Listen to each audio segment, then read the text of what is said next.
ஸ்ரீவைகுண்ட சட்டமன்ற உறுப்பினரான சமூக ஆர்வலர் அன்னை வி.ஜி. சரவணன் எம்.எல்.ஏ. அவர்கள் கடந்த 5 வருடங்களுக்கு மேலாக ஸ்ரீவைகுண்ட தொகுதி மற்றும் அதன் சுற்று வட்டார பகுதிகளில் உள்ள ஆதரவற்ற ஏழை எளியவர்களுக்கு இல்லம் தேடி மதிய உணவு மற்றும் இரவு உணவு திட்டத்தை ஏற்படுத்தி உணவு வழங்கி வருகிறார்.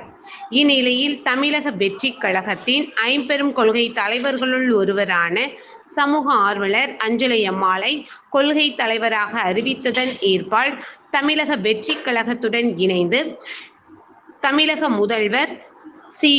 ஜோசப் விஜய் அவர்களின் ஆசியுடன் கழக பொதுச் செயலாளர் அண்ணன் புஸ்ஸி என். ஆனந்த் அவர்களின் வழிகாட்டுதலின்படியும் 18/5/2026 அன்று 1404வது நாளாக ஏரல், உண்டியலூர், ஸ்ரீவைகுண்டம், கோட்டைக்காடு, சிறுதொண்டநல்லூர் மற்றும் கீழமங்கலக்குறிச்சி அதன் சுற்று வட்டார பகுதிகளில் உள்ள 163 ஆதரவற்ற ஏழை எளியவர்களுக்கு ஸ்ரீவைகுண்ட சட்டமன்ற உறுப்பினரான சமூக ஆர்வலர் அன்னை வி.ஜி. சரவணன் எம்.எல்.ஏ. அவர்களின் சார்பில் மதிய உணவாக முட்டையுடன் கூடிய மீன் குழம்பு சாப்பாடு வழங்கப்பட்டது.